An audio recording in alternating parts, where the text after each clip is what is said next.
Our scripture reading this morning is from Hebrews chapter 11, 29 through chapter 12, 2. By faith, the people passed through the Red Sea as on dry land, but when the Egyptians tried to do so, they were drowned. By faith, the walls of Jericho fell after the army had marched around them for 7 days. By faith, the prostitute Rahab, because she welcomed the spies, was not killed with those who were disobedient. And what more shall I say?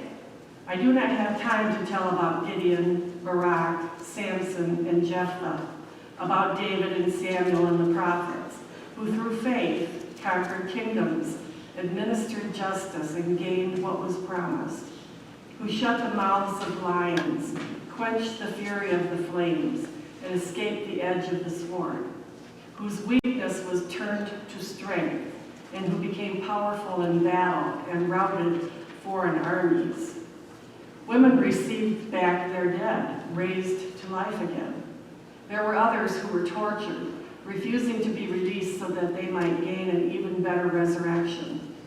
Some faced jeers and flogging and even chains and imprisonment. They were put to death by stoning. They were sawed in two. They were killed by the sword.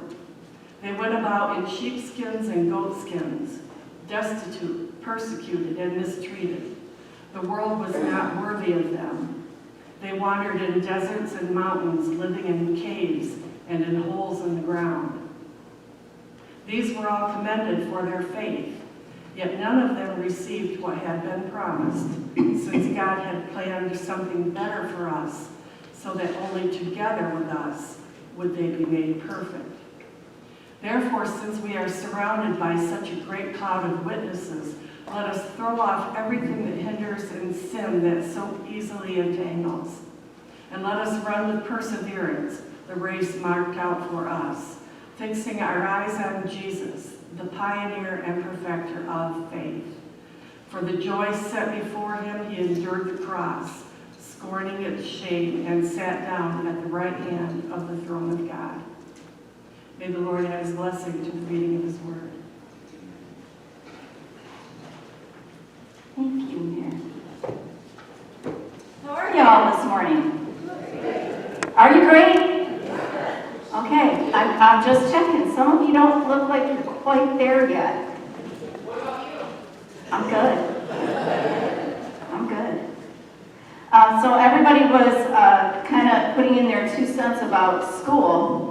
So yesterday, Patrick and I were at my high school reunion in Jackson, and one of our class members made arrangements for us to have a tour of the school. There have been some changes, quite a few changes in the school, and I heard Daniel say he likes the food, right? Is that what you said? Yeah. Yeah, well, I have a daughter that when she was in school, her favorite thing was recess. You know, she would like eat 2 bites of sandwich and go to recess. But my high school has, as of 2015, this new room that's called the cafetorium. Have you heard of a cafetorium? Yeah. So you go in and there's an area that can be set up as an auditorium, but for lunch they have round tables, so no one has to sit at the end of a long table anymore. Round tables for them to sit in, but when you go into the cafetorium, you're greeted with the nacho bar and the grill and the taste of the Mediterranean and pizza. I'm like, I want to go back to school. We were all talking about how we got these like fish sticks and pizza that you had to stop the grease. I was kind of envious, but it was kind of cool to be able to go back and see the things that have changed and things that haven't changed, kind of pointing out where we had all these different classes. So that was kind of a fun time. Well, as we go into the Word this morning, would you join me in prayer as we prepare our hearts?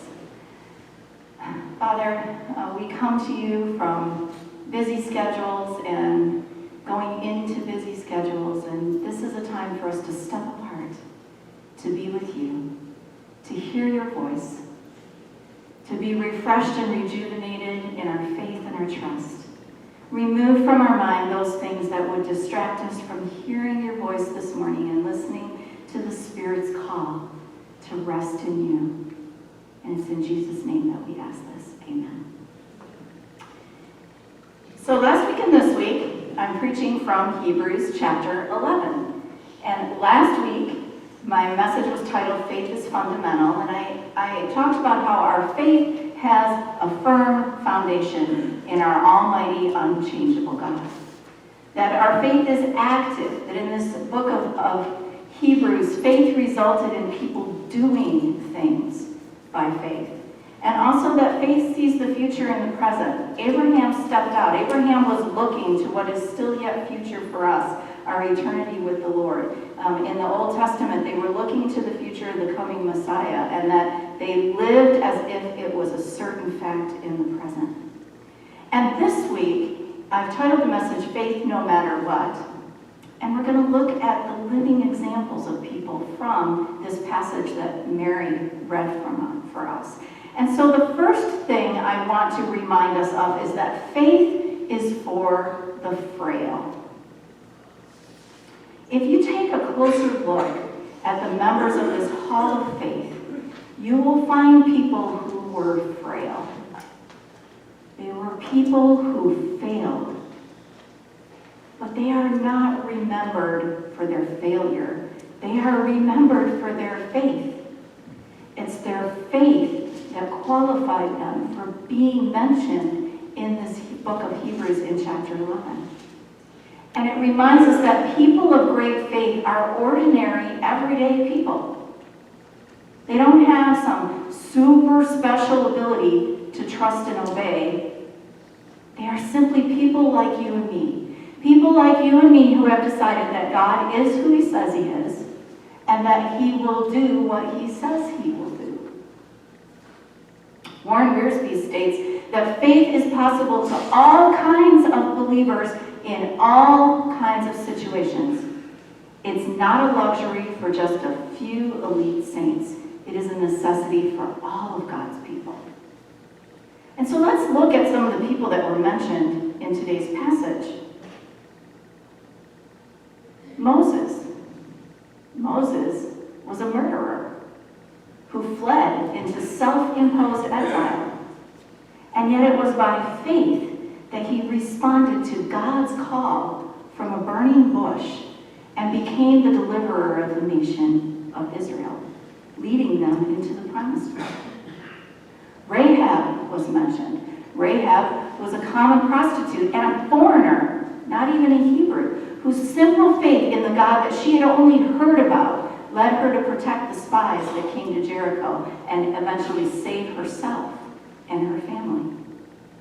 Gideon said that his clan was the weakest in his tribe and that he was the least person in his own family, and he was so scared of the Philistines that he was threshing wheat in a wine press to hide it from them. But his faith in God enabled him to be able to lead the Israelites to defeat those same Israelites that he'd been hiding, those same Philistines he'd been hiding from. They were all ordinary people, like you and me. What made them great was their faith in Almighty God.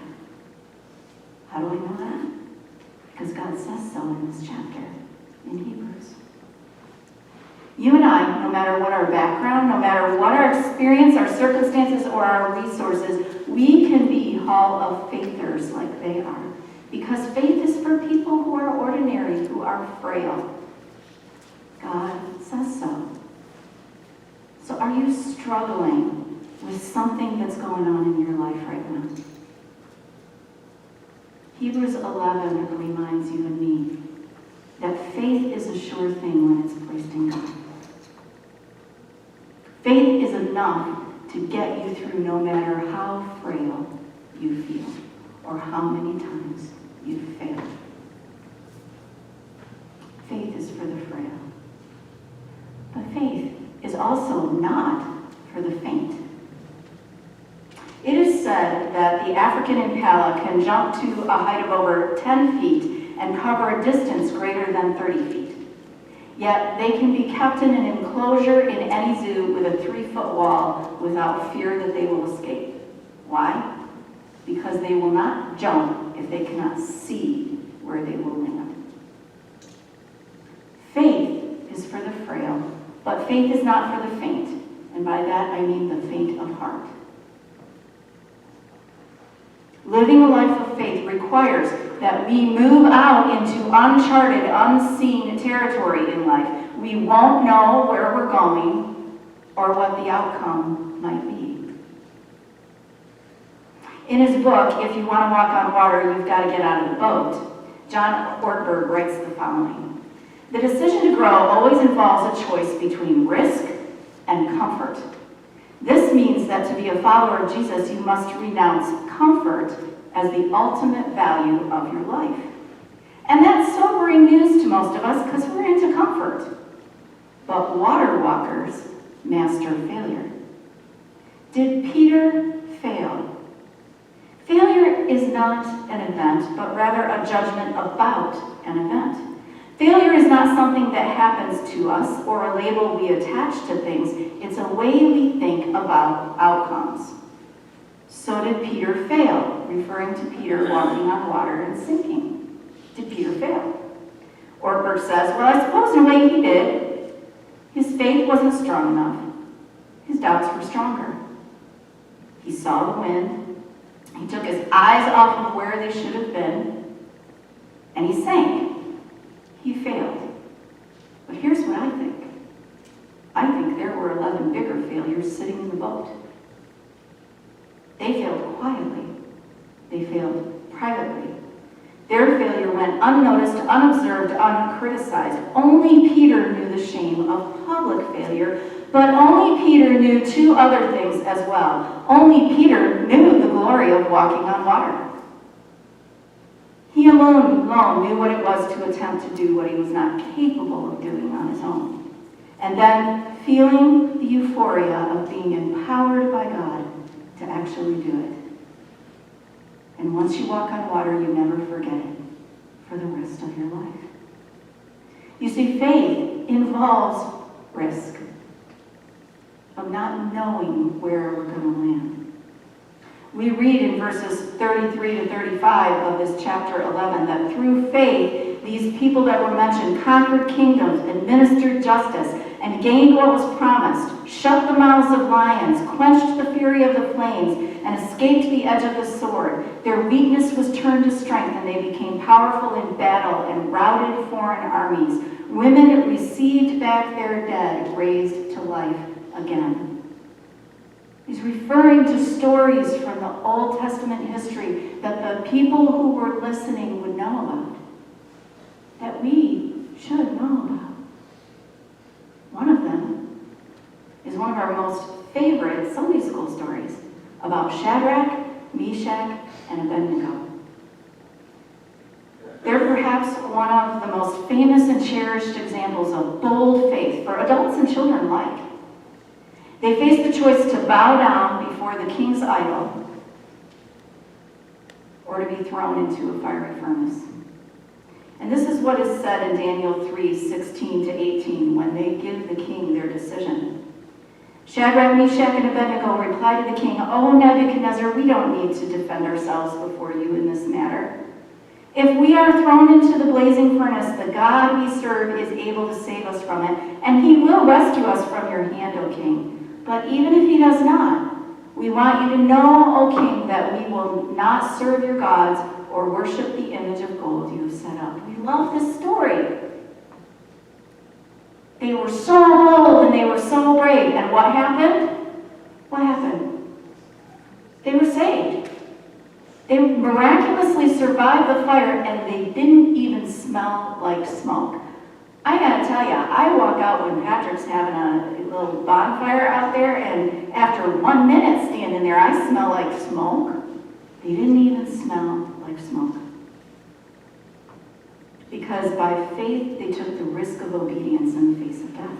And we love their story because their faith was so awesomely rewarded. But I want us to look at verse 35 in Hebrews 11 and what follows. You see, Hall of Faithers aren't always miraculously delivered. Verse 35, beginning at verse 35 says, others were tortured and refused to be released. so that they might gain a better resurrection. Some faced jeers and flogging, while still others were chained and put in prison. They were stoned, they were sawed in two, they were put to death by the sword. They went about in sheepskins and goatskins, destitute, persecuted, and mistreated. They wandered in deserts and mountains and in caves and holes in the ground. He actually puts it pretty mildly. There's a book about the early centuries of the church called Fox's Book of Martyrs. Has anybody ever taken a look at that book? It was in my kids' curriculum when they were in school, and I mean, it's a graphic description of the things that our church fathers went through because of their faith. You see, looking back at even the story of Shadrach, Meshach, and Abednego, we need to remind ourselves that the reason they are included in the Hall of Faith isn't because they were delivered, but because they chose faith, not knowing whether or not they would be delivered. Perhaps many of you are familiar with the life of Corrie ten Boom, which has been told in her book, The Hiding Place. It's also a movie. And Corrie lived in Holland with her father, who was a watchmaker, and her sister Betsy during the time of World War II of Hitler. And Corrie and her family, they chose to hide Jews in their home in Holland to protect them from Nazi persecution. Eventually they were arrested and they were all sent to prison camps. And the book, The Hiding Place, relates the story of Betsy and Corrie's experience in Ravensbrück concentration camp. Corrie would never have described herself as an extraordinary person in any sense of the word. She would simply say that she and her family did what they believed was right. While they were in Ravensbrück prison camp, Corrie and Betsy witnessed to the other prisoners. She actually talks about how their particular cabin was infested with fleas, and it seemed like a horrible thing. But her sister Betsy, who could always see the positive in things, said, "But the guards don't come in and bother us so we can talk to people about Jesus and read the Bible because of the fleas." At one point, Betsy confided to Corrie that God had revealed to her that they would both be released by year's end. Corrie was released in what would later be determined to be a clerical error. She was released just before all the women in the concentration camp of her age were sent to the gas chambers. But Betsy had died in Ravensbrück. And in time, Corrie would come to realize that God had kept his word. They were both released. Betsy was released to eternal glory, and Corrie was released to tell the story. That's why we know it, because of her faith. Warren Wiersbe writes, God does not have to heal or deliver in order to prove that I have faith. Many unknown men and women of faith were not delivered from difficult circumstances, yet God honored their faith. In fact, it takes more faith to endure than it does to escape. And we must never conclude, Wiersbe says, that the absence of deliverance, whether from danger or illness or whatever, means a lack of faith on the part of God's children. 2 Corinthians 4:8-10 has Paul words saying, "We're hard pressed on every side, but we're not crushed. We're perplexed, but we're not in despair. We're persecuted, but not abandoned. We're struck down, but not destroyed. And we always carry in our body the death of Jesus, so that the life of Jesus may be revealed in our bodies." Faith takes the risk. Faith trusts, and faith obeys. No matter what. We may not have to suffer jail or death, but what if we do? Will we choose what's right, like Betsy and Corrie did? Will we have faith no matter what? You see, it begs the question as to why do we have faith? What are we in it for, so to speak? Are we having faith expecting deliverance and earthly reward? Or are we having faith to please God? Like these people in Hebrews 11? Are we in it to gain eternal reward from him? You see, faith is not for the faint of heart. And our passage concluded this morning with Mary reading for us from Hebrews 12, verses 1 and 2. Therefore, because of all this you've read in Hebrews 11, therefore, since we are surrounded by this great cloud of witness, since we have all this proof, all these examples, let us throw off everything that hinders and the sin that so easily entangles, and let us run with perseverance the race marked out for us. Let us fix our eyes on Jesus, the author and perfecter of our faith, who for the joy set before him endured the cross, scorning its shame, and sat down at the right hand of the throne of God. He didn't look at what was in the moment, he looked at what was in the future, what was eternal, what was lasting. Faith never gives up, and perhaps one of the greatest lessons of Hebrews 11 is that people of faith keep going in complete confidence and trust to the very end. Even when there's no physical evidence that God has done what he promised, because people of faith know that he will in his time and in his way, like he did with Betsy and Corey, and with every person mentioned in that chapter. And Corey Ten Boom said, never be afraid to trust an unknown future to a known God. Have faith no matter what. Will you pray with me? Father, in the midst of trials and persecution and problems and pain, our faith falters. And that was why this book was written, this book of Hebrews. That's why this chapter was written, because the people who were receiving it were struggling. They didn't know why Jesus hadn't come back yet. And we ask that same question now, 2,000 years later. They were starting to wonder, is he really going to keep his promise? And the writer says, look at your past. It didn't always turn out perfectly for all of your forefathers, but they all kept faith, no matter what happened, knowing God to be true to his character. And so today, Father, for those whose faith is faltering, I pray that you will boost them with the truth of your character of love and your faithfulness. For those of us that our faith is strong, keep it strong, Father. Keep us growing in our complete trust and confidence in your word, in your character, in what you've said, so that we can join with these Hall of Faithers as those who please you by being faithful to an all-faithful God. It's in the name of your Son, Jesus Christ, that we pray. Amen.